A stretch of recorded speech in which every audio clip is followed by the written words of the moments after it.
Hello, everybody, and welcome to Virtual Bourbon. My name is Steve Akley. We have a very fun event tonight. We are going to be doing one of our signature events, our Flagship Whiskey. We have a heck of a lineup tonight. We've got 5 companies represented here, 7 samples in total. We will be learning about these companies. We'll be tasting their whiskey. Should be a really special evening. Before we get started, where we get on to our individual interviews, I'd like to just go ahead and introduce all of our presenters right up front here.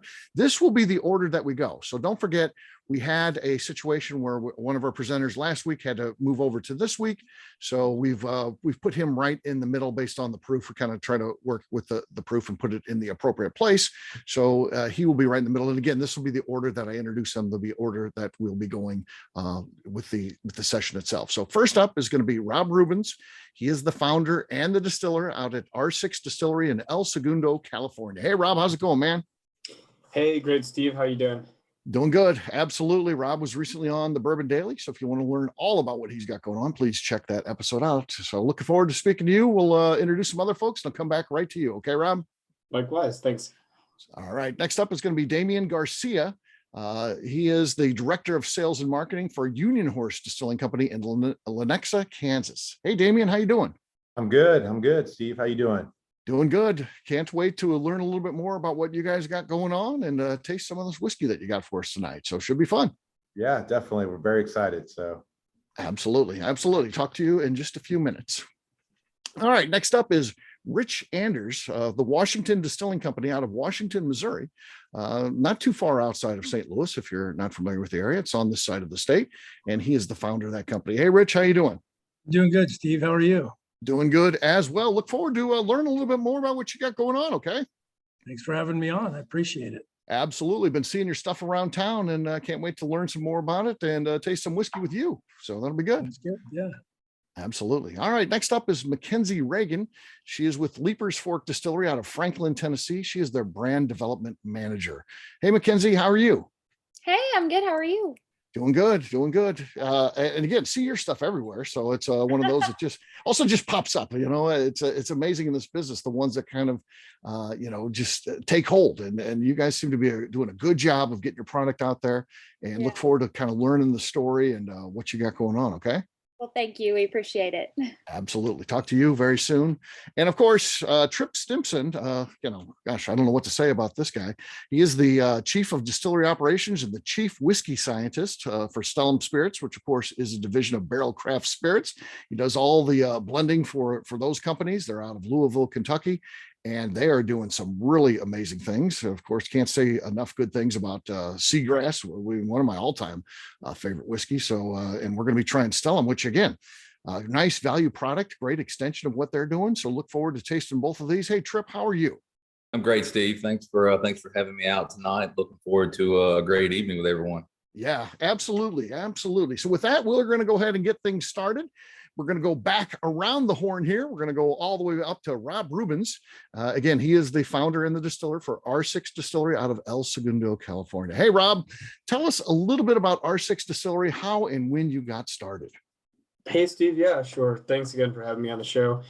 We got started back in 2014. Hard to believe it's been 7 years already since made that fateful decision to leap off into the whiskey deep end of the pool. But we got started, we're inspired out of a family tradition story, not necessarily for whiskey, but for entrepreneurship. And my great-grandfather and his 5 brothers built a theater company back in Chicago in 1926. And it was in that theater where Capone and his guys hung out back in Prohibition. And, every generation of my family did something different with entrepreneurship. So, fast forward, I'm the 4th generation from there. And for me, it was a calling to leave corporate America and get into home brewing and distilling. And that's when I launched R6 back in 2014. Yeah. So, and how difficult was that for you? And how long does it take? Because I'm sure there's, you got to do fundraising. There's all kinds of permits and rules and, and there's at different levels of government. So there's a lot that goes into starting a distillery and it's an expensive business. So tell us a little bit about, getting that thing started. There's a ton, yeah. 2014 is when I actually formed the company, and we broke ground in 15 and opened our doors in 16. So it was a, excuse me, it was a process, and that was being pretty aggressive going at it, really full time to get that timeline to work for us. So I think it was like 9 months from groundbreaking to opening there. And we're family veteran owned, and we proudly make a claim for LA's first legally distilled bourbon, which is pretty cool because most people don't associate LA or Southern California with bourbon. But bringing some of the good, heritage and characteristics from other folks that I've learned from around the country to Southern California to R6, and really happy and pleased, proud of what we do. Yeah. Got a question from the audience in the chat function and want to know, what is the significance of the name R6? Sure. R6 stands for the 6 Rubens brothers that built the Rialto back in 1926, which is the theater back in Chicago. So it's a tribute to family heritage and taking your dream and making it a reality. So it's just kind of a reminder that every man, every woman can take whatever it is that is upstairs in your mind and make it something tangible. Yeah. Yeah. So how do you learn this business though? And not from a business standpoint, but it's a combination of science and artistry when you're making whiskey. So how do you learn that part of the business? Yeah, I mean, on the science and art part of it, I did a lot of home brewing and learned from other people that were better than me, knew a lot more than me at the time, and probably still a lot of people that knew a lot more than me. But it's just through, a lot of experimentation, did a lot of book study, actually paid other folks to let me go intern at their distilleries back in, 14 and 15, and just toured as much as I could, read as much as I could. We hosted conferences actually in San Diego to teach other folks about it. And through, I think, teaching, you actually learn quite a bit too, because you realize how much you do and you don't know when you teach other people. So yeah, it's a continuous process too. I don't think you're ever done learning it. Yeah, there does seem to be a little bit of a burgeoning scene for making whiskey in California. So tell us a little bit about the scene itself, and and if you're friends with your fellow distillers out there, and what sort of challenges are you guys face being in a little bit different climate than we're used to, where Kentucky or some of the other states that are really known for making whiskey.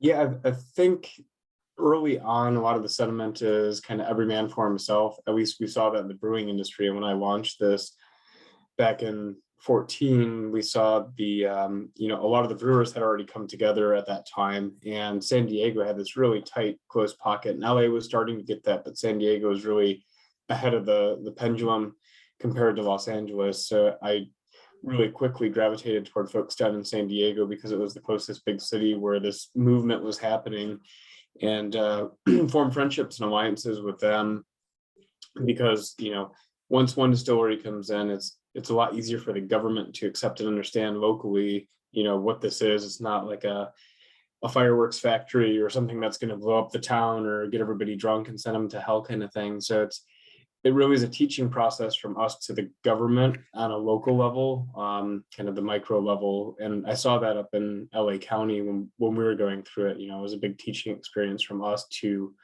the local government. And now it's like, yeah, come on in. It's a lot more welcoming than it was back then. Mm-hmm. Mm-hmm. And do you guys have like a collective distillers guild or something like that, or anything in the works in that nature? We don't have an LA one that I'm aware of. We have a California one, and there's a San Diego one. And I think those are great things. I know when we also had a brewery as part of our company too, we were part of the Brewers Guild and the Distillers Guild. But I think that's a really powerful tool, as long as it doesn't become too political, in my opinion, because I'm not the best at politics. So, but I know it's made at least the California Guild has made a lot of advances for us at the state level, and it's been a really great thing for us in California. Yeah. One of the cool things about owning a distillery is ultimately it can be whatever you imagine it to be. It can be something that's you just want to be the best in your local market. Others want to be the biggest and the best in their state, and then others start to expand out around the surrounding states, and then others do regional, and then of course the goal is to be everywhere. So what's the long-term goals for R6 Distillery?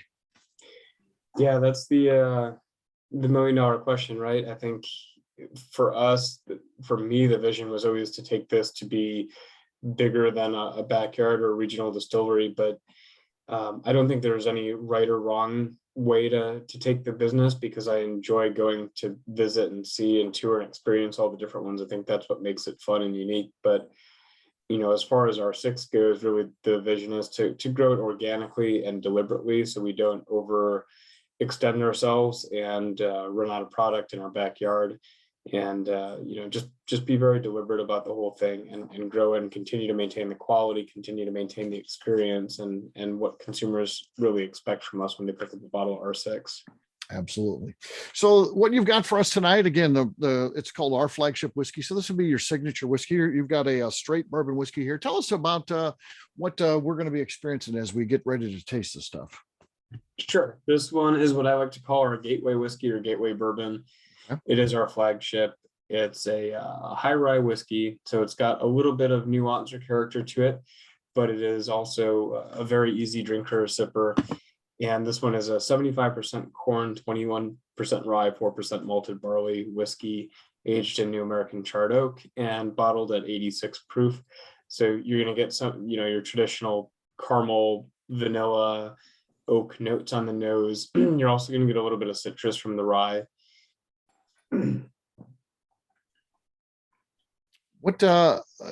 So if you haven't opened it already, please do, and let's start nosing and talking a little bit about that. One of the things that we like to do, Rob, is to share what we're experiencing as a group, and of course we've got the chat function on. So first one's in already: spice cake, toasted marshmallow, cinnamon cookie, cooked apples, sorry, and then Ed says honey, peppermint, caramel, and light baking spices on the nose.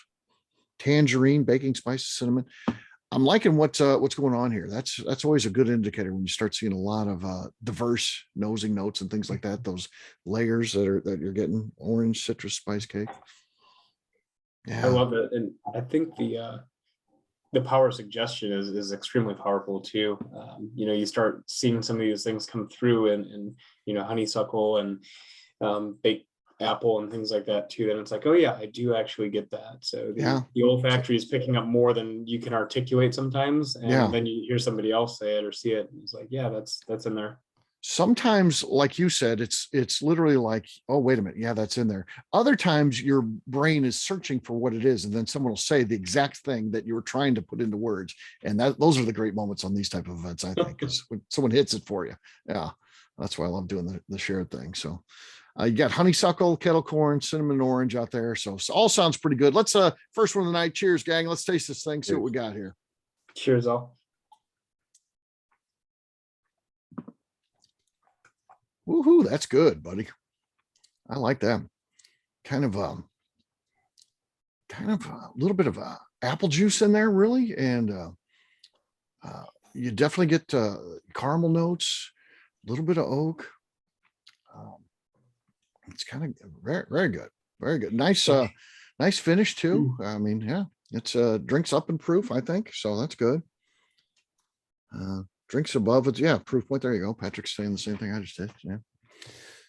So yeah, that's good stuff. What else are you guys getting on the taste here? Kettle corn, rye. That apple juice comes off as a cider. Okay. Fair enough. Well done. Yeah. A little rye spice in there. Sure. I get that.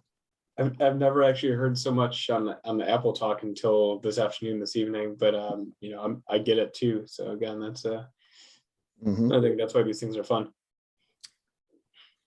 Jason's usually pretty good at these. Jason Souter. Rye comes off in herbal tea and honey with apples. Mr. Bill says, I like it. By the way, that's highly desirable if you're someone sitting in your position. That's his highest score as he gives. So that's thank you. Tasting the tangerine, says Jim. So yeah, that's all good stuff there, my friend. So spiced apple spice cake from Jim Fosnat. Yeah, very good. Yeah, Mr. Bill's, I like it. It's the double gold. You can promote that tomorrow. It's basically you want to double tonight. Thank you, Mr. Bill. Yeah. Jim Fosnat's was actually Heidi, she says. Okay. I'll have to check Heidi's ticket. I think it's just under Jim, so I'm not sure about that. All right. With that, thanks so much, Rob, for joining us. Please stick around because we'll have an open Q&A at the end, okay? Where anybody can ask questions to any or all of our distillers. Love to have you stick around and be part of that, okay? Will do. Appreciate the comments, and thanks again, Steve, and everybody who's on. Absolutely. All right. Next up is Damian Garcia. Damian represents Union Horse Distilling Company out of Lenexa, Kansas. Hey, Damian, how you doing? I'm good. I'm good. How you doing? Doing good as well. Absolutely. So tell us a Awesome. little bit about Union Horse. When did Union Horse get started, and Well, what do you guys got going on? Yeah, Union Horse started back in, we established our distillery back in 2010. We actually started. That's the good old days, isn't it? And Yeah, it was yeah, the good old days back when there was Yeah. a lot of craft distilleries back then in that day. I mean, there was quite a few, but especially in our Midwest market, Mhm. so we started 2010, and we are family owned and operated. It's myself, my two brothers, and my sister who run the distillery. And yeah, we had a focus on whiskey going into it, and we started. Lenexa, Kansas is actually a suburb of Kansas City, so we're Mhm. probably about 10 minutes from, what you call Kansas City, basically. So Yeah. Kansas City kind of hovers on the Kansas-Missouri border and stuff. So we were kind of one of the first distilleries to start in our neck of the woods, and with a mindset of creating a fabulous whiskey. My brother Patrick is our master distiller, Okay. and he actually, with construction and everything that we took on, we basically started distilling our first whiskeys back in 2011. Okay. So one of the things that we wanted to do is just create whiskeys that were unique to what was out there at that particular point in time. The rye whiskey that we're trying tonight is actually 100% rye whiskey.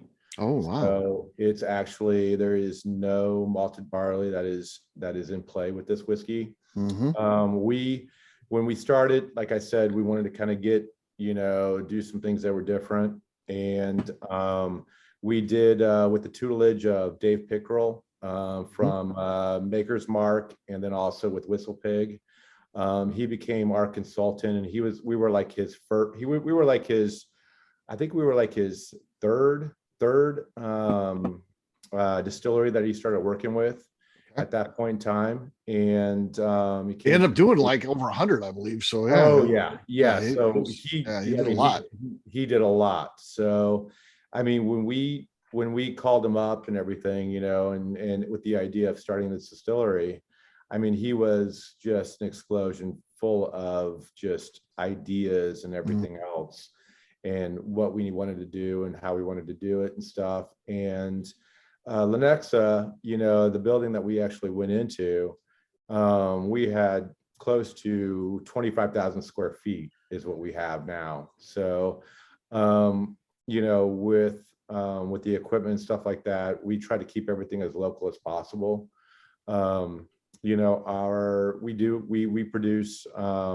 We produce a bourbon whiskey. Of course, tonight we're going to be trying the rye, but we also do we do a wheated whiskey. We do a 4-grain whiskey. We do a single malt that we're actually coming out with later this year. And just so basically, we wanted to keep everything as local as possible, Midwest, driven. Our corn comes from Missouri. Our rye is upper Midwest. Our wheat comes from Kansas, and our malted barley is upper Midwest as well. So, we got in touch with Vendome Copper and Brass Works, who put together a great still for us, 500-gallon, hybrid column pot still that we use to distill all of our whiskeys. And at that point now, I mean, we started to, when we first started, I mean, all of our whiskeys were aged like around 2.5, 3 years. Right. And we were coming from kind of smaller barrels. Now with, as much time as we've been in business now, so we're, sitting right around 5.5, 6 years on all of our whiskeys. and we're with the big 53-gallon barrels as well. And yeah, we're sitting right around in our warehouse, you know, I mean, for a distillery our size, you know, being craft, you know, and everything, we're sitting right around 1,800 barrels. So and yeah, we're just kind of hard at it. It's been a great experience between, you know, working with your family. I know it kind of can be hard at first. I mean, it was hard at first, of course, you know, because knowing your family, you know, as on a social level, being with family, but when you get in business with them, it can be pretty difficult. But we've gotten through all the trials and tribulations and stuff like that. So here we are today. So what did you guys do before you opened the distillery? So I was actually in the food and beverage business for about 14 years. I sold food and beverages to bars and restaurants. I was a food broker. I had a food brokerage firm, and we would sell to restaurants, bars, all those people. So I had connections within the bars and restaurants within our local scene. And then my brother Patrick, actually, for a number of years, he worked at a microbrewery in town. So he actually kind of picked up on the craft, you know, working within the microbrew, you know, within the brewing scene. And what happened was he went off and did his thing with, like, you know, he you know, left the brewing business and thought he'd become a professional, and he went into, you know, investments and stuff like that, and couldn't stand it. He hated it and stuff. So one day he came to me, and we were like, this was probably about, you know, 13 years ago. He came to me and said, you know, I really want to start a business. I really want to do something. I would love to, you know, possibly start a brewery, you know. And so we kind of started talking about the possibility of starting a brewery. So at that point in time, you know, there was a lot of breweries in Kansas City. You know, the brewing scene was huge. You know, it's always huge. And so we started touring craft breweries and stuff. And, you know, we, you know, loved the idea and everything of doing that. But then one day we actually decided, let's tour a craft distillery. And it was a craft distillery that was out of state. I don't want to mention their name, but, you know, we actually got inspired by it. And we basically, you know, decided, God, we could actually do this, because we're actually brewing beer, you know, I mean, right. You know, and we're distilling it, you know, but we're using different grains and that type of thing. And we took it to another level and decided, let's look into starting a craft distillery. And when we started this, you know, at that point in time, we were the only ones within our neck of the woods, you know, in Kansas City, of doing this. And, you know, we thought, you know, let's do this. And here we are today. So what's it like visiting your place? Tell us a little bit about that experience. So basically what we work, we're basically a craft distillery / event space as well. When we started, you know, back in, when I say 2010, you know, we started doing the build out and everything.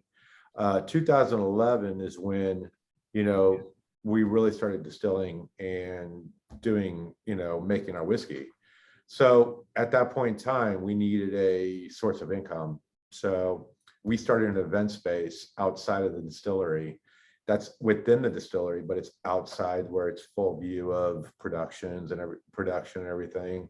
Our beautiful 500-gallon copper still with our 10 fermentation tanks, and you name it. You know, you can full view behind glass.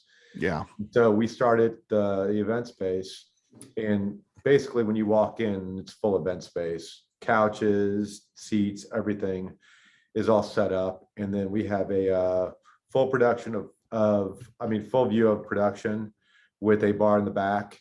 And then, you know, you walk through, and then you got the warehouse in the back of our production side.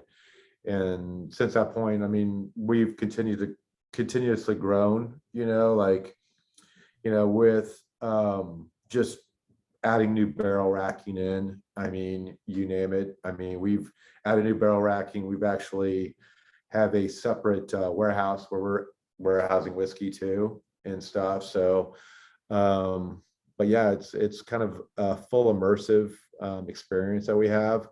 Unfortunately, we're not really open to the public as far as our tasting room goes. Mhm. We were hoping to get that started this year, but we've had some, like we were talking about before everybody came on, we've been having a lot of staffing issues and that type of thing and stuff. So I think that's happening everywhere and Yeah. stuff. So Yeah. Stuff out hopefully, there. hopefully we're hoping to get our tasting room up and rolling here within the next 6 months. So that's our goal. So. All right. Well, you got some nice notes here. So this is your reunion straight rye whiskey. Again, 100% rye, 93 proof. Correct. And listen to these nosing notes here. We'll get to the tasting in just a second. Cedar, cut grass, cherry soda, lilies, wildflowers, hint of anise, lemon, orange, pine, milk, chocolate, sassafras, wildflowers, lemongrass, Chips Ahoy. There you go. Oh wow, I never heard that before. That's great. Fades into black tea and cola notes, basil and lemon. Another basil note there, the lemon and basil, basil, cedar, earthy, tobacco, herbal lemon tea, lemon, a little bit of orange. Yeah, between lemon and orange. Tim Swyatt sharing his fat guy tasting notes. That's great. That's awesome. Yeah, That's so awesome. that's a lot going on there. So again, very good sign. Let's try this thing though, gang. Right. Cheers, gang. Let's see what we got here. Let's see what we got.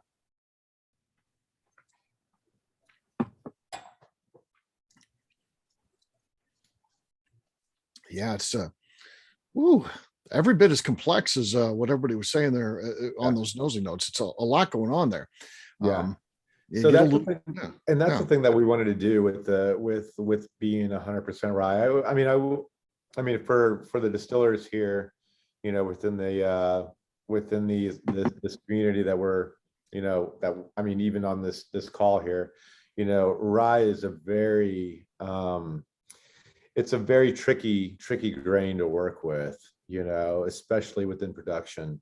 When we decided let's go 100% rye, you know, we at that point in time we were one of the very few that did that. And we do use liquid enzymes. We don't. You have to, yeah. Yeah. 100% rye. You're gonna, yeah. To take the place of that malted barley. And it is a double of a grain to work with. So I mean, it gets stuck everywhere. I mean, within our mash tun, I mean, it sticks to the walls and everything, but luckily we have those liquid enzymes to kind of help us out. But yeah, I mean, it's one of those things where we, you know, we tested it over and over to kind of figure out where we want to sit. And the one thing I will say for our whiskeys too, our blended, you know, everything is blended, of course, you know, from barrel to barrel. And our barrels, actually, we blend only right around 5 to 6 barrels. So 5 to 6 barrels go into a batch. You know, when you see batch 33, you know, we limit the number of barrels that go into a batch of rye. So one thing that we do is we blend it, you know, of course, right around 5 to 6 barrels. And the proof that we do go in at too is before we blend it, but the proof we go into is at 110. So we proof, I mean, we add the, you know, the distilled, you know, the reverse osmosis distilled water to the actual whiskey. And what we do is we blend it to, we take it down to 110 proof. And then what we'll do is, you know, we'll try each and every single barrel that we're doing, try to get to that 5 to 6 range. And then, you know, we're trying it right at barrel proof.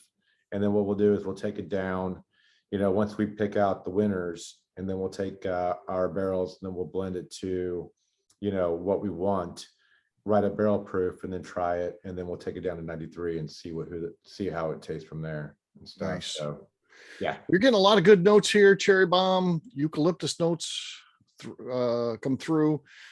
Tobacco, chocolate, mint on the finish. Cedar, citrus, fruit juice, eucalyptus, lemon tea. Bill gives an I like it too, so that's good. By the way, you don't want to be when he doesn't like it. It's Yeah. quite embarrassing when you're sitting in my spot when he's ripping them. So it's good.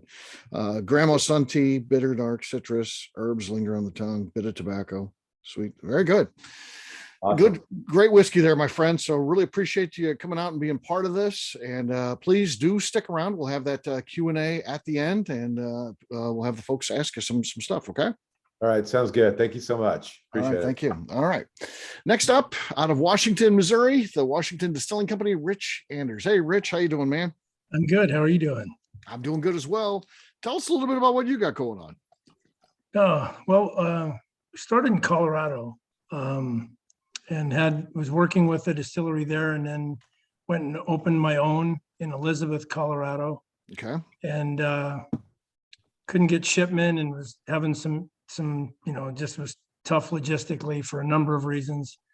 So right after we opened that, started looking for a place to move within Colorado. And then when my mom passed, my wife wanted to get back to the St. Louis area for her family. And Nice. so I was like, well, that's a little bit difficult when we've got something in Colorado. So the original plan was to move everything from Colorado and do everything in Washington. Well, to find a place in Missouri. It took a while to do that. And so we found a place in Washington, but things are going well in Colorado. So now we've got 2 places going. Mhm. So, Mhm. it's a little crazy, a little bit different, I guess, than some of the guys. I worked for wineries for a long time, and then worked for Jim Beam, and like greatest job ever. And then when things were getting corporate, I was like, you know what, I kind of want to do some stuff on my own, and tasting through a Knob Creek one day when I was working for them. It reminded me a lot of 100% Cabernet. I love Knob Creek. And I was like, wow, this kind of reminds me of wine. And we love to blend when it comes to wine. And so maybe we should blend some mash bills and do some different things. And so I had an idea to do a Solera, and that's where it started off. And we had a brand called the Stewart Solera out of Colorado. And just, wanted to get as many different mash bills and from as many different people and as many different stills as we possibly could. So a little bit of stuff that we do, and I'll show you the label here. But Yeah, really, no, definitely hold the label up, and yeah. Tell us a little bit about that. Yeah, I mean, you got talk about transparency. You got everything on there. Yeah. So this is I had, like I said, I had a brand, Stewart Solera, everybody loved, got great press. It would go on the shelf and everybody would say, what's in it? I don't know anything about it. You put, and a lot of you guys in the industry know, you put a necker on, you put a shelf talker on, and it gets torn off. There's a change, and people can't find it. And I was like, okay, I'm going to make the label the point of sale. Yeah. So, and that's one of the things I always ask too. So this was the beginning. And so all these different mash bills are in it. And then TTB won't let me put ages. So the way we number some of the barrels and layers of the Solera is by when they're put in barrel. So I left Jim Beam, took part of my 401k and started purchasing some older barrels. And so the oldest stuff that we purchased is from 2000, 2001, 2004, 2006, 2007.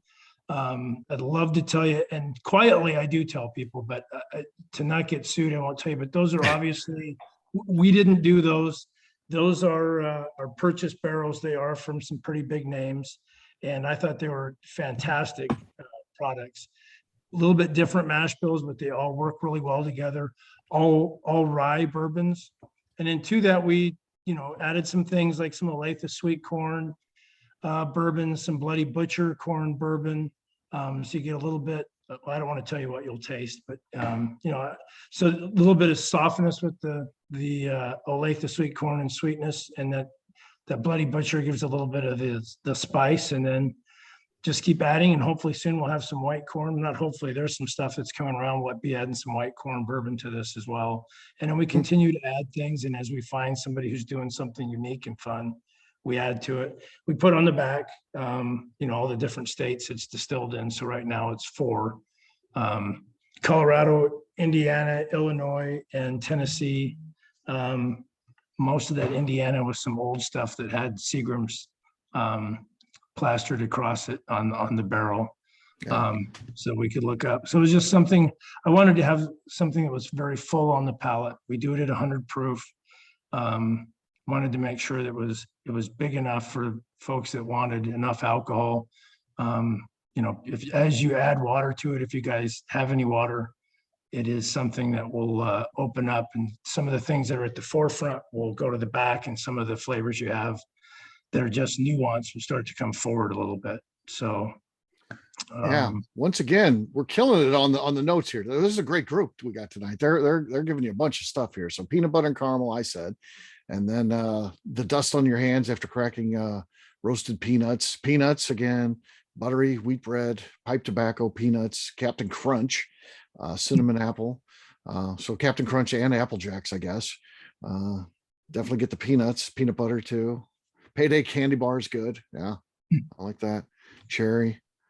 I'm nosing to Tennessee, says Mr. Bill, and Swisher Sweets. Yeah, that's good stuff. So good things happening there on the nose, my friend. So long term, what do you got cooking in Washington? Is it going to be distillery and what size distillery you looking at? You're looking at a column. You're looking at we have pot? right now we have a 26 gallon, and we have a 250 gallon still. Okay. We're looking at we're going to switch out mash tun and maybe get a mash tun that we can distill in, so that we can run a stripping run, or just have some different flavors and different things. If you can't tell, it's all about just trying to create different flavors. So that's what we've got going on in Washington. Colorado, we've got a couple stills, including there's one where we're looking to do some unique ways of heating that could be really cost effective for the industry. So hopefully in the not too distant future, we'll be able to have some fun with that. And then we're in the process of having some columns built out there so that we can pull those things across. And then we're in a relationship with another distillery and a farm that we're getting ready to do some things together. And yeah, I think we're friends with that farm. You are distillery. friends with that gentleman, yes. And then, I don't think that's a surprise savant. to this group. Yeah, He's great. he Man. is a savant. Yes, yeah, I And think so then, too. Yeah, I've been lucky to work with some really good guys, and he is amazing. And then some of those guys that I missed last week from China, and some other guys that want to invest, or maybe looking at doing something with the distillery in Kentucky, if we can put that together. So and it will continue to purchase, and we'll continue to do all sorts of different things. And we've got a lot of finishes. We've got 25-year-old XO cognac finish. We've got a lot of different rum finishes. We're doing a lot of different things so that we can hit different flavors. 100% Kona coffee finish. Nice. Where a quick question, distribution, you got a question there. So where are you at state-wise? And then do you have an online partner as well, would be a good question. We don't really have an online partner as far as going across state lines. So that's something that just been kind of busy. I'd like to work with. We're in Colorado. We're just opening up Missouri.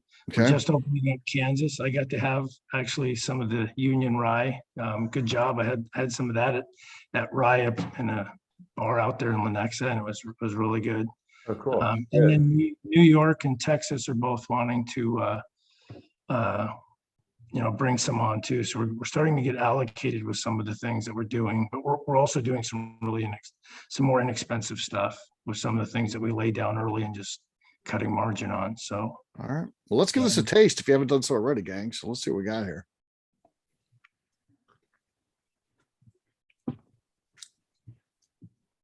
Yeah, getting that peanut brittle on the taste for sure. That's delicious. Heats up nice, sweet, creamy, a bit of spice. Yeah, it keeps going on the finish, I think. The Peanut hope butter is and to honey. coat the palate. Hopefully we succeeded in that. But I just I was like, I'm going to make some stuff that I like, and then hopefully other people will too. And if not, then I can drink it, I guess. So, yeah. Worst case scenario, right? yeah. Sweet butter, red hot candy on the finish. Nice. So a lot of great things coming in there, Rich. Nice talking to you, and please do Thank stick you. around. I will. And please, we'll have a question and answer time at the end. Okay. All right. Next up is Mackenzie Reagan. Mackenzie, how are you doing? I'm doing good. How are you? Doing good. You're one of our favorite people, our favorite people that come on these. We only ask you to bring one, and you sent two, and we've never had a complaint when someone sent two whiskeys. So yeah. So we've got that with the next two, you and Stellam both. So we get no complaints about that. So yeah, it's not bad. Yeah, overachievers over here. No, I'm just kidding. Yeah, so a little bit about us. We made our first barrel in 2016, so we are Okay. still considered a young distillery. Sure. We are just a whiskey house, so we do not make, vodka, gin, anything. I mean, we make a white dog, but that's it. And so the two that we have provided for you guys are the two products that we make. And so when you asked us to send one, I was like, I'm going to send both because they really do. They're so different, but so similar at the same time. So I'm excited for you guys to try them. But like our friends here, we are also family owned. We're not owned by a larger corporation. Lee Kennedy is our owner and master distiller, and he's a barn distiller. Tennesseans, we love to dabble in the moonshine era. And so when he was 16, he actually built his own still in his barn out in the back and told his mom that it was a science project. And if you knew his mom now, you would be like, I'm not sure how she believed that, but somehow she did. And he was in the corporate world for a long time. Until he opened his dream. So we are in Leiper's Fork. That's an actual town. So we get that question a lot. Why is our distillery called Leiper's Fork Distillery? It's a small little town right outside of Nashville, about 25 miles outside of Nashville, Okay. about 5 miles outside of Franklin, downtown Franklin. And you're picturesque, very small southern town. So it's very cute. And our claim to fame here is all of our processes are pre-prohibition. So, Tennessee, like our neighboring state, Kentucky, was a big distilling state before prohibition. Tennessee actually adopted prohibition 10 years before the rest of the country did. And so after prohibition ended, Tennessee ended prohibition about 5 or 6 years after the entire, country did as well. So, in the Bible Belt here, the distilleries really took a hit. And so after prohibition, we had our two leading ladies, as I like to call them, Jack Daniels and George Dickel, and they really ran the scene for a long time. And so our owner, like I said, he grew up here. He is the third owner of the land that we're on here. So he has roots here in Tennessee. And, he bought this property, I believe in the 90s, with the intent of opening up a distillery. Had to change the laws in Williamson County because, like I said, there wasn't a lot of distilleries distilling here until, since prohibition. So opened our doors in 2016. And so everything we do, like I said, is pre-prohibition. So if you come here, I'm sitting in a 200-year-old cabin from Van Leer, Tennessee that we picked up and moved log by log. Our still house out back is 5,000 square feet, and there's no nails or anything inside of it. It's a mortise and tenon is what they call it. So it's built traditionally like they would have back in the 1800s. We have a beautiful swan neck copper pot still. It's about 500 gallons. Our fermentation tanks are cedar tanks. They're not stainless steel. Our production hates us for that. It's very difficult to keep clean.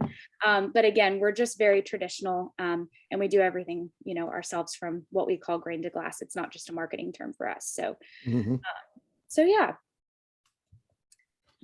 Just getting some notes coming in already. So yeah, we get a lot of gum notes. Our first one of the night. This group tends to lean towards the gum notes. So yeah, bazooka. And then there's Keith said that too. I agree with Keith. So yeah, we said the same thing. Yeah, a little bazooka on the nose. So yeah. So and visiting the distillery, tell us a little bit about that experience and what that's like.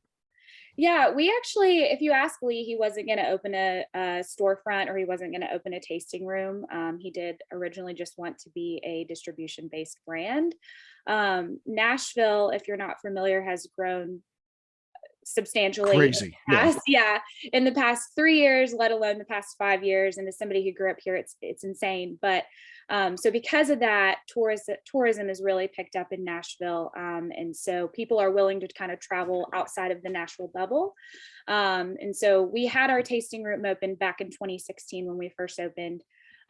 We had a source product then, didn't do a whole lot of marketing or pushing or anything like that until we got to our products, which what you're drinking tonight. And so we do tours and tastings every hour on the hour. We're open every day except for Monday. We'll do tours, tastings. We have a cocktail bar on the weekend. We really try to make, we like to say we represent the normal Southern hospitality. So we treat everybody here like family and friends. It's not like we're herding cattle trying to get you in and out. You can spend an hour here, you can spend 5 hours here. We're happy to see you whenever. Mm-hmm. What's your distribution like? Right now we're only in Tennessee. We have high demands in Texas, as well as Alabama, most of the southern states. People can drive up to Nashville so they get to see us. We're actually expanding into Canada and London as well this year, which is kind of random, but we have some great opportunities come up there. So we're currently just now in Canada, in BC and Alberta, and then we'll be going to UK by the end of Q4 of this year. So wow, that's kind of crazy, right? Yeah. Yes, we're excited though. So tell us a little bit about what we're going to be experiencing here as we taste the two whiskeys. Again, we're starting with the Tennessee whiskey first. So tell us a little bit about that one. Yeah, so our Tennessee whiskey is 70% corn, 15% rye, and 15% malted barley. So it does have that rye component, which allows it to have those baking spice notes on the end. We are a bottled and bond distillery, so we do everything ourselves. We grow 75% of our own grains. What we don't grow ourselves, we do get along the Tennessee-Kentucky border. So everything is local. For us, bottled and bond is just a transparency statement. It's definitely an up and coming trend in the industry. But for us, we wanted it to tell our consumers as well as other industry folk that we do it all ourselves, from growing the grain all the way to hand bottling. We actually hand bottle everything still, which is kind of crazy. But so our Tennessee whiskey is 4 years, 100 proof, since it's a bottle and bond product. And then in comparison, our bourbon, instead of that 15% rye, it's going to have that 15% wheat. So it is a wheated bourbon. And a lot of people, I won't try to manipulate your mind, but a lot of people think that our Tennessee whiskey drinks like a bourbon and our bourbon drinks like a Tennessee whiskey. You tell me what you think. Okay. That's a popular comment we get. So okay. Well, you had a lot of good notes in there. Again, in addition to the bubblegum, you got cherry, cinnamon, big league chew, grass leather. All right, let's try this and let's see what we got on tasting notes.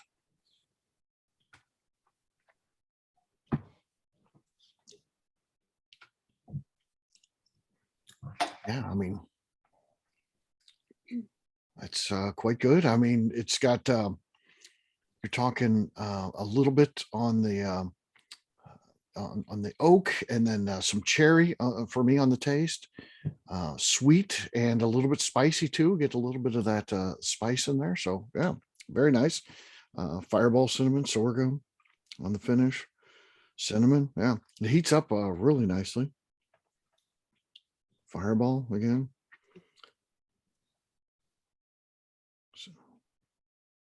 Oak, yeah. So someone asked, who was that? Terry Lincoln process? Just the Tennessee whiskey? Yeah, I would assume. Mm-hmm. Yeah, the Lincoln County process is only done on the Tennessee whiskey. The sugar maple. Yeah. Savory. I think it's sweet and savory, Dave. I'm getting a little sweet, but I get the savory too. But I get both on this one, which is kind of cool. Maple on the nose after tasting, tea, fruit punch. Okay. All good stuff. Very, very positive. Great stuff. Excellent whiskey. And let's put that aside though, and let's talk a little bit about the bourbon. So the bourbon, it's funny, Lee Kennedy wasn't even going to make a Tennessee whiskey. He was only going to make a bourbon. And a lot of his, maturation in the, or maturity in the industry came from Wilderness Trail, the guys up there. He really credits a lot of his journey to. And so they were like, Lee, you're crazy if you're not going to make a Tennessee whiskey. And so bourbon is actually something that that's the mash bill he toyed around with first. And so he's very partial to the bourbon. Again, like I said, that 15% rye, so it's going to, wheat. So it's going to be a little sweeter, a little bit smoother on the finish in comparison to the Tennessee whiskey. Get a lot of butterscotch notes in this one. So it's great for sipping, especially in the fall. I love to sip on it next to a fire or something, but again, it's great any time of year. So Butterscotch and maybe a butterscotch sundae, because I'm getting ice cream notes kind of, and Jim, I guess, or Heidi, whichever one, said sweet cream, and I get that. I kind of get ice cream and spicy oak on this one. Cream corn, yeah, I can see that. Butterscotch bomb, Kathy, yeah. Honey from Randy White. He's in the Villages in Florida. Cookies and ice cream, pears, nice. Yeah. All right, let's taste it. Let's taste our bourbon and compare and contrast a little bit. After we share some tasting notes, we'll do a little compare and contrast here. But let's start out with some tasting notes.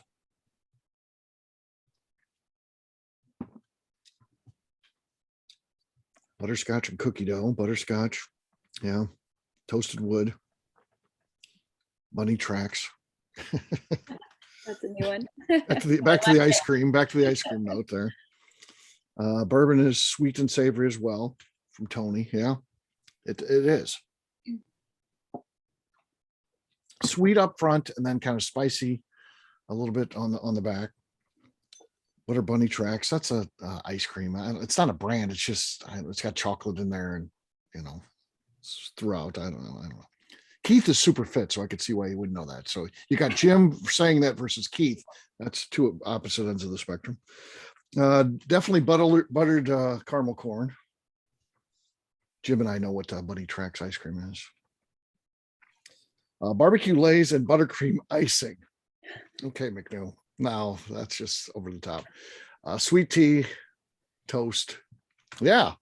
I mean, whenever you see this many notes, this is what I always say. We've had this on all of them so far tonight. So it's been just a great night. This group is just awesome coming up with them. So ice cream, vanilla nuts, chocolate. The more notes you see, I always think that that's what we're looking for. When we're talking about bourbons or Tennessee whiskeys. I mean, the layering of flavors. That's what American whiskey is all about in my mind. Not the what I get with when I'm drinking trying to scotch or something like that. It tends to be one or two notes and that's it. You don't get all these things. Creme brulee, creamsicle.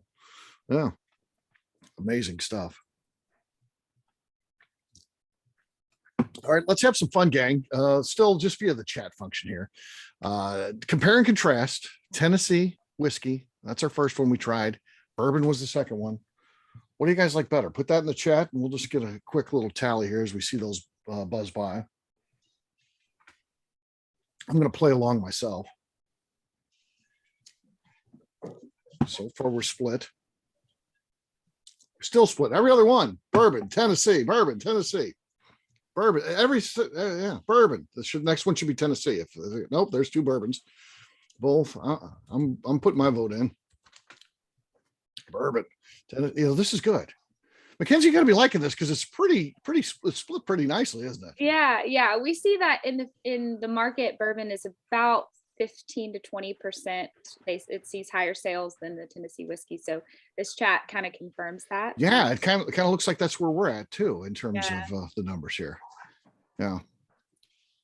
Well, there's plenty that are saying they like them both. So yeah, really good stuff. So excellent job, Mackenzie. Thank you so much, and please stick around. We'll have that Q&A section at the end, and love to have you participate in that. Thank you, guys. All right, last but not least, again from Barrel Craft Spirits. We're talking Stellum tonight. They're value whiskeys that they came out with in the last year or so. We've got Tripp Stimson going to be joining us. Tripp, how you doing, man? Great, Steve. Thanks for having me again. I really appreciate the opportunity. Absolutely. Tell us a little bit about what's going on And let's focus on Stellum, because there's a whole conversation we could have with barrel, and we've had you guys representing barrel before on these. So tell us a little bit about Stellum, why you guys decided to start this new line. So just a little bit of history and just a little bit of my background, and then how we got toward the blending and not necessarily the distilling, because unlike everybody else who's here tonight, we don't actually distill anything. We are just blenders. So the first part of my career, I spent in both, corporate America, working in larger distilleries on distillery sciences, focused on yeast and fermentation and all the pieces that go into creating a solid spirit prior to putting it into the barrel. Fast forward a few years, and I'm running a consulting company who's helping craft distillers who want to get into the business that might not fully understand what the scope of the business really is. What are we really getting ourselves into? Are we going to build this distillery and it's going to be this real gravy train, or is it going to be a lot of hard work? And really working through a lot of those problems. And through that process, actually met Joe Beatrice, who is the founder of Barrel Craft Spirits. So in all of our workings in Barrel Craft Spirits and blending products together and creating unique blends and being very flavor focused in creating these products, we talked about creating something, creating a product that focuses on the classic flavors of what you would find in a bourbon. And is it possible for us to focus on these classic flavors, find these flavors consistently in barrels that we are sourcing, and be able to create a product relatively consistently in that approach?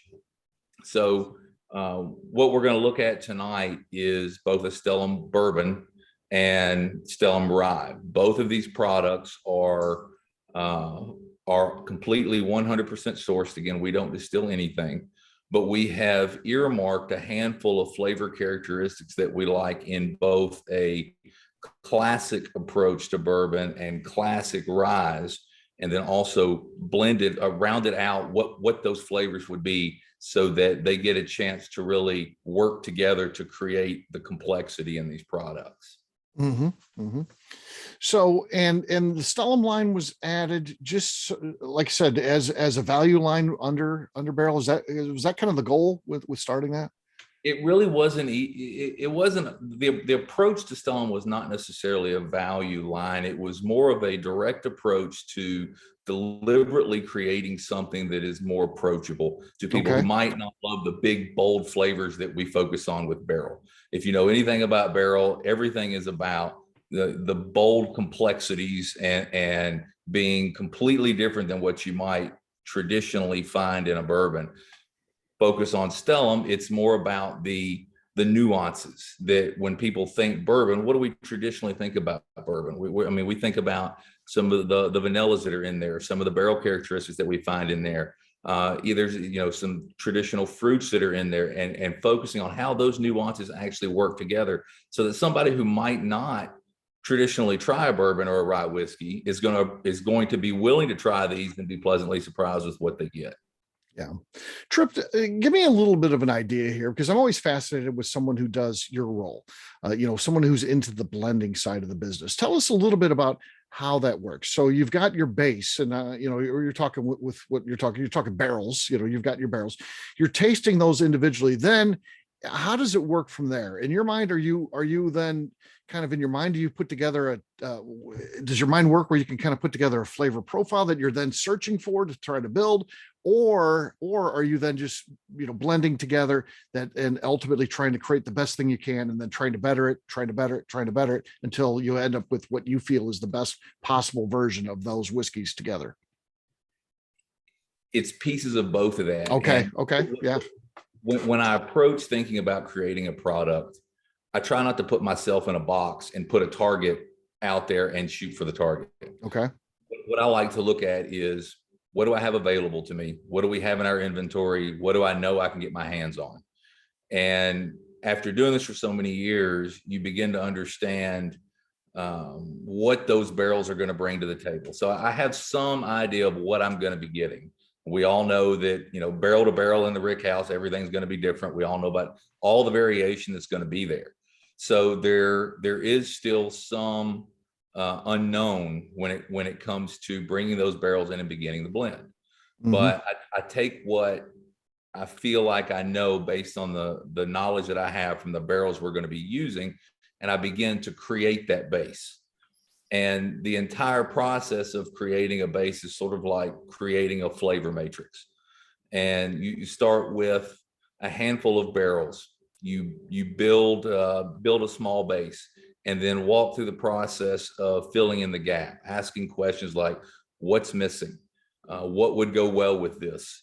Can I make this piece of the matrix over here? Will these fruits work with this barrel characteristic over here, or is this too much char? So it's a constant back and forth of how do I make these things work together, and sometimes they don't. Right. So it is a hit and miss build in this flavor matrix, and the blend really drives the decision making. Again, if I put the target out there, I feel like I'm trying to hit something. If I can really be objective to the products, but then subjective to what I'm actually looking at, it really tells me what it's missing. Mm-hmm. Well, we're starting to get into some nosy notes again. Tripp, we're going with the bourbon first. So we've got, and they're coming in pretty hot and heavy now. So Old Bay crab crackers, cherry sours, sugary, very cherry, a lot of cherry, peppermint, Camille tea, then cherry. So a lot of cherry cheese, Danish, a lot of cherry on the nose on the bourbon. Is that what you thought we might, was that what you were kind of expecting? It's funny. The cherry I always find in products that I put together in some capacity.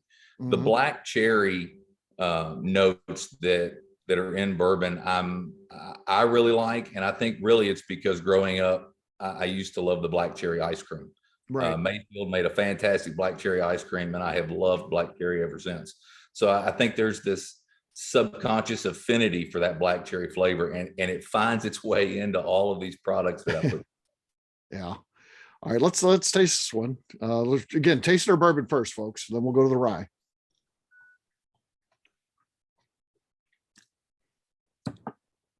Wow. This is almost 115 proof. I would have no idea. I would think that's 100 proof the way it's drinking. It's soft. It's it's just got so many, complex flavors. There's a little bit of everything going on there. The mouthfeel is incredible.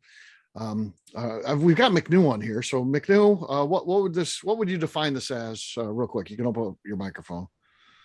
Define this as, I definitely get the cherries too, but No. I agree that it does not drink like a 114 proof. No. Like It's a McNew porch bourbon, and it Tripp, is a porch bourbon. her old house had a traditional porch on the front. Now her new house doesn't, but her old house did. And she used to, when she get one like this, she would drink, and then they're so smooth you don't even realize what's happening until you fall off the porch. Then you're done. Then it's like, oh, okay.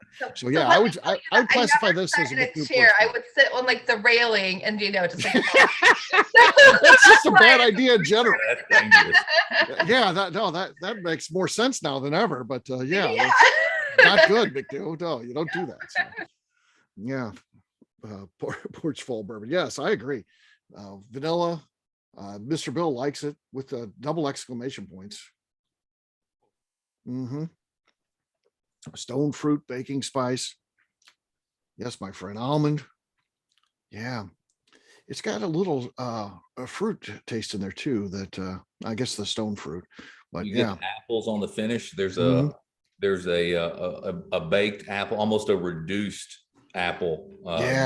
Green apple there on the end. Yeah, I agree. All right, let's move on. Not because we want to, because we have to, folks. We have two to try here, and it's our job right now. We're doing our job.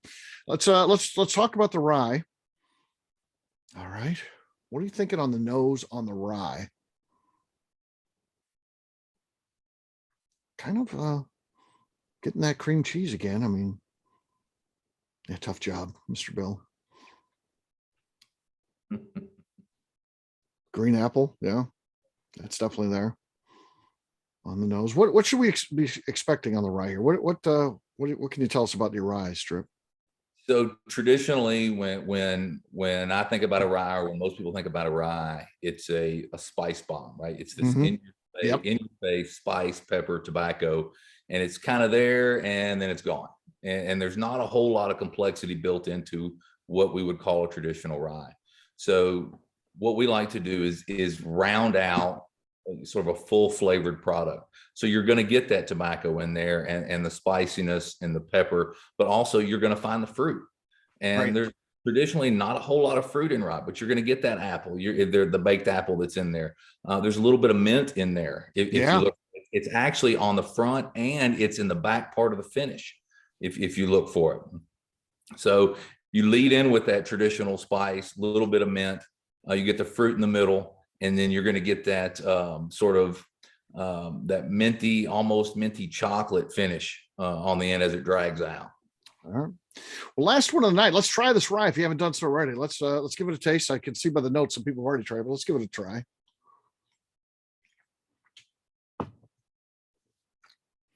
Oh man. Yeah, that is. Yeah, the spice is just so subtle and it coats the palate, so it kind of grows on you almost after the fact, a little bit of a delayed fuse. Man, that is just delicious. I like them both. They're both fantastic. Like a lemon head, graham cracker, apple fritter, mint. Yeah, lots of mint, says Dave. Yes to McNew. McNew said lemon scone sitting next to each other. Apple fritter and lemon scone. Okay. A couple of people are saying yes to that. Tobacco. There's a great sweetness up front too that is different than you get with like a scone. I mean, that is good. Same exercise too for this one. What did you guys like better here? Do you like the bourbon or the rye here? Stellum's bourbon or rye?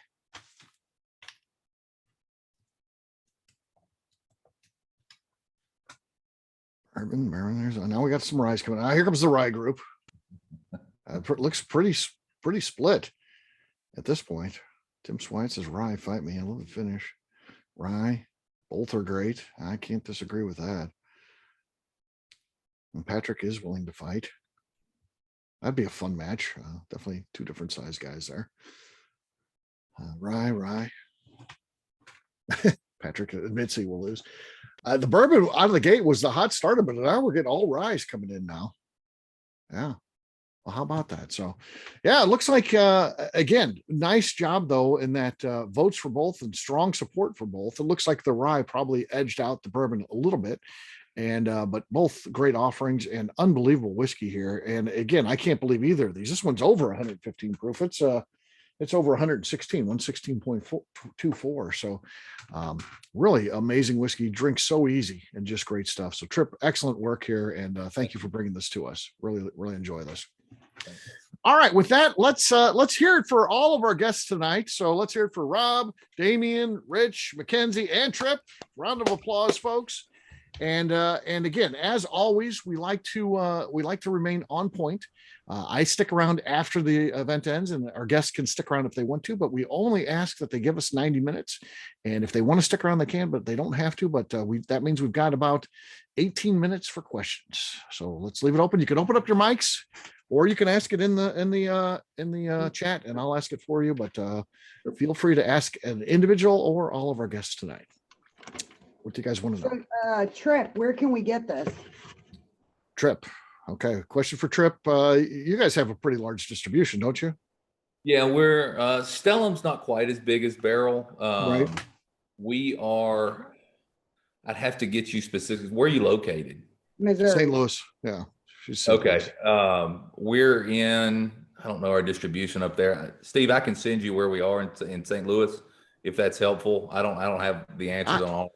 Right now. I haven't seen these with the higher proof. I guess these are barrel strength. I haven't seen that around town. I've seen, the regular Stellum, but I haven't seen these. Okay, let me get you some answers on exactly where we are in St. Louis. I don't have that answer for you. Okay, no problem. That's like a pop quiz there, so you don't have to. Hey, Tripp, we really do like your collection behind you. Oh, Oh. thank you. Yeah, Okay. that those are some of the older ones I like to have out for these things. Yeah. Next meeting will actually be at Tripp's place there. So that'll be kind of cool. Hey, Tripp, what's the difference between the regular Stellum and Stellum Black? So it's a great question.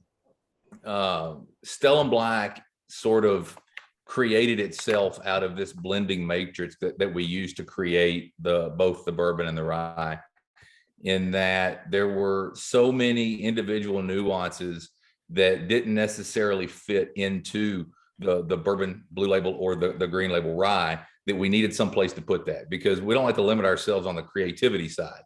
So Stellam Black was born out of creating sort of individually focused releases around a certain flavor profile. And again, we sort of let the blend dictate what that becomes.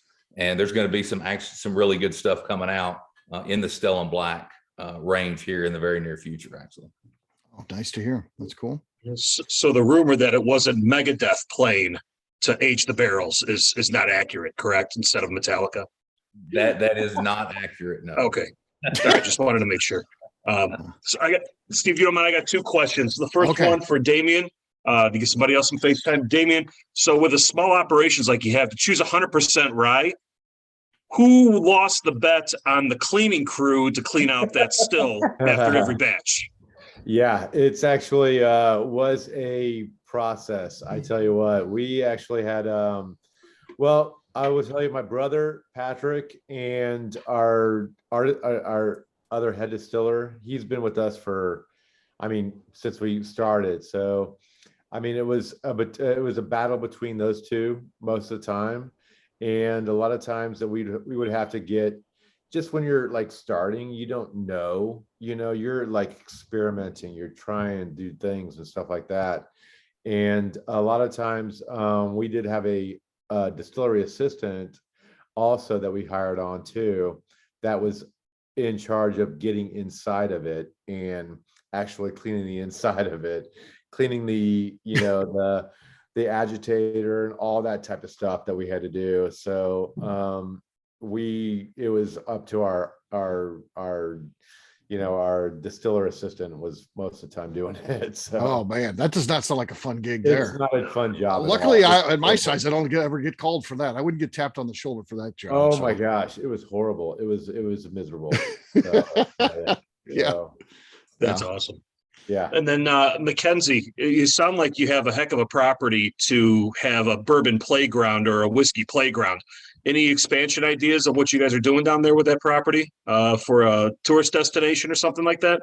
Yeah. So, I mean, we sit on 20 acres here, and we do all of our production here. There is talk and motions in the works of actually moving our production facility to a different location. We currently do not have a rick house as well. So that is definitely coming within the next, I don't know. They've been saying it's coming for the past 2 years, so I'll believe it when I see it. But for us, a rick house is a want and not a need. And since we're a small family owned, it's just kind of something we have to get to. And so hopefully, though, that rick house will be built. There's talk about it having a bigger stage. We do like live music on the weekends, and so hopefully that will allow us to have bigger bands, bigger concerts, bigger performances. But at the same time, we don't want to get too big because we want everybody to focus on the whiskey and not the venue. So, there's always works, projects in the works. So that's kind of, the rick house is the biggest one so far. So. Yeah. Right on. Thank you. What else do you guys want to know? So, real quick for Rob at R6. So you have a 2-year out there. What size barrels are you using and where are you aging them at?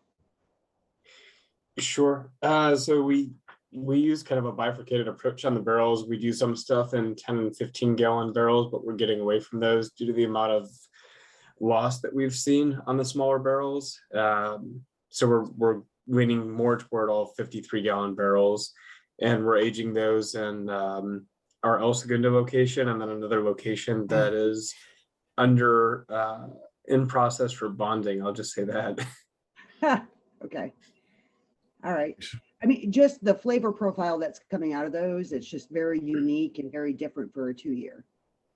Yeah, actually, and the one that you guys are trying this evening is a little bit older than 2 years. It's probably closer to 4 years, 3 and 4 years together.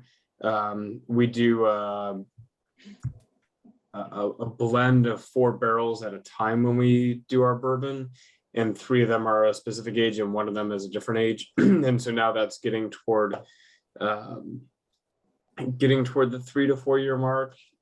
I forgot whoever our second presenter was. I think it was Damian, maybe was talking about how they started with certain barrel ages, and as they continue to amass the barrels in the rick house or the warehouse or the garage or wherever we keep them, we're aiming for older and older barrels. But yeah, the minimum is 2 years, and then we've got, as we are able to get stuff that's 3 to 4 plus years now. And then one more question for Rich in Washington. When can I bring my drill out and we can get into those cognac cases? Yeah, please come out anytime. The cognac's tasting pretty good, so I'd love to have you out and try that 25-year-old cognac barrel. Like a half hour probably, maybe. We live in Cedar Hill. Oh yeah, it'd be good. Yeah, be good. Yeah, bring the drill. We'll get after it. Yeah. Keith, were you asking a question? Yeah, I was going to say for Tripp, are all your products a little higher proof that like you type tonight? Everything we do is cast strength. The only water in our facility we use for drinking. Nice.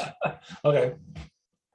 I had a question for Rich. I keep looking at this mash bill, and it's absurd to kind of look at it, but it feels kind of like you all are creating a base of kind of classic flavors and then adding a lot of things that by themselves would just dominate and just overwhelm a palate. It's this group more than any other group loves Bloody Butcher Corn, but it can absolutely overwhelm you. But when it's used right, it does amazing things. So a couple of these other notes where it's kind of a one note or a very dominant note, and then you also seem to have this kind of base. Is that what you're going for?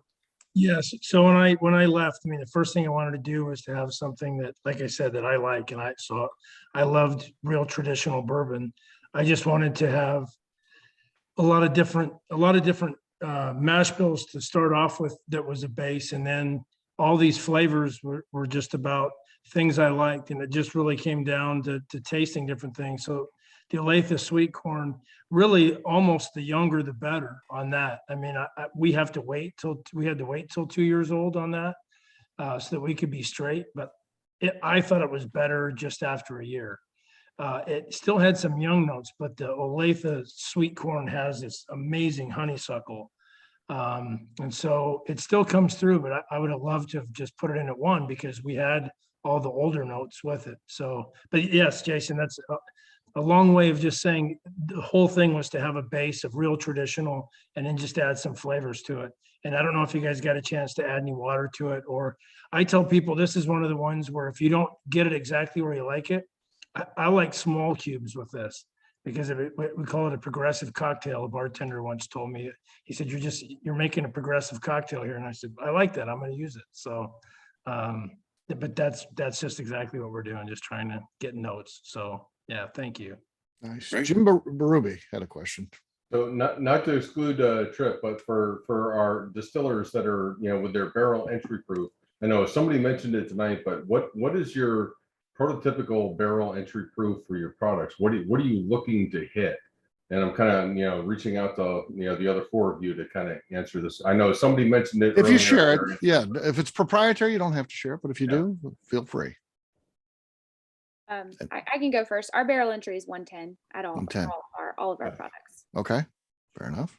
And that's what our barrel entry too. That's what I mentioned previously was 110 is what we're going at. So, okay. Yep.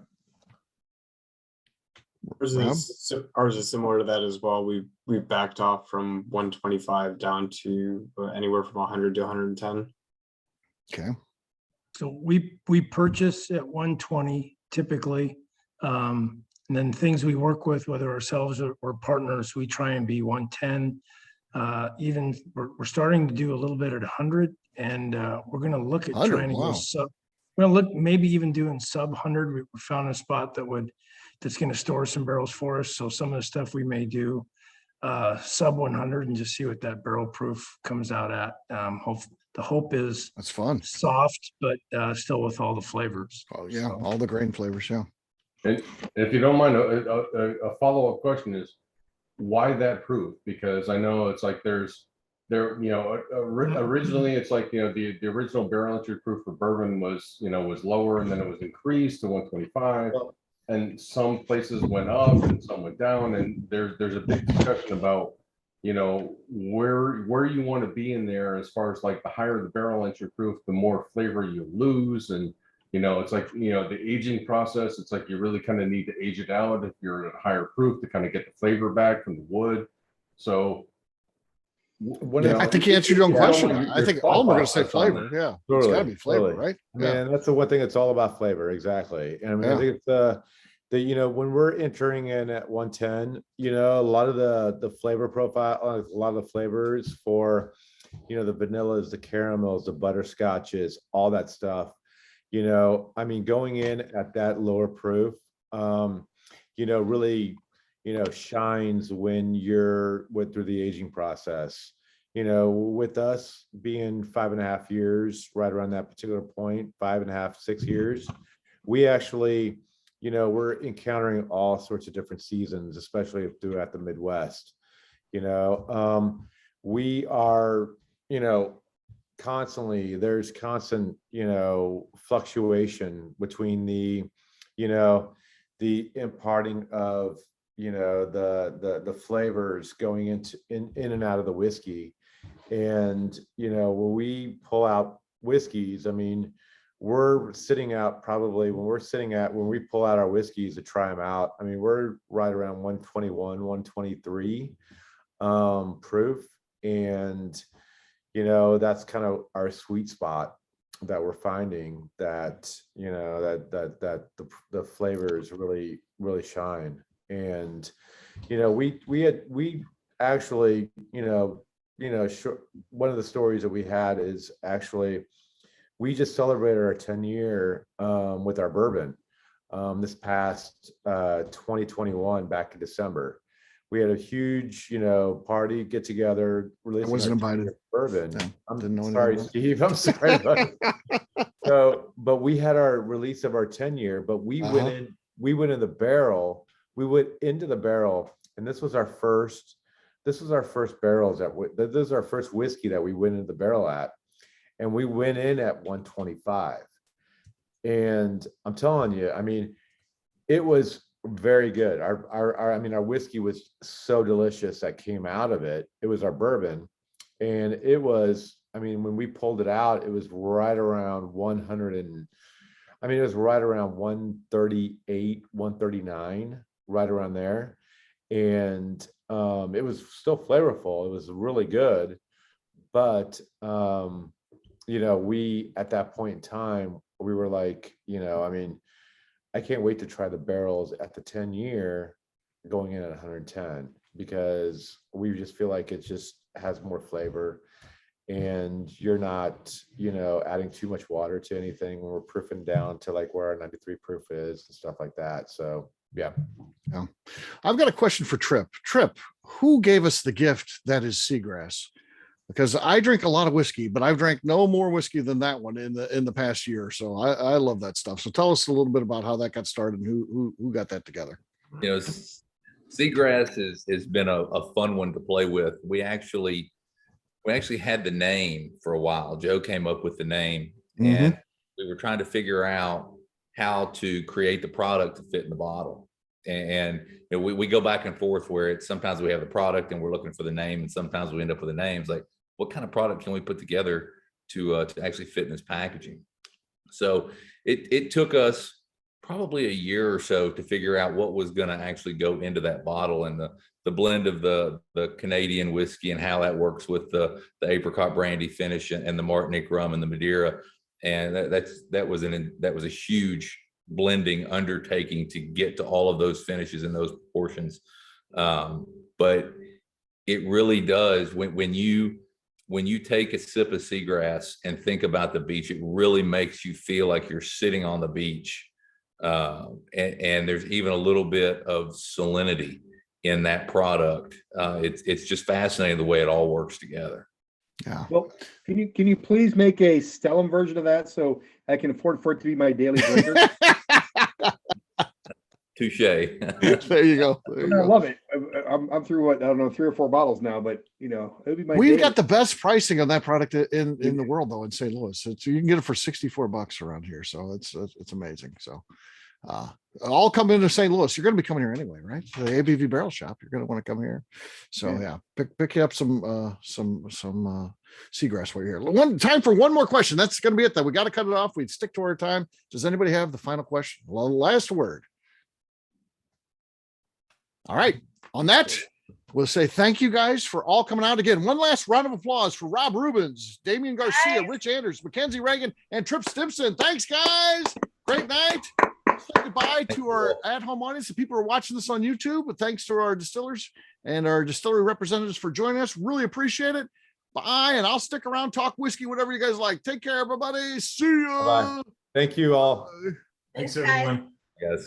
See ya.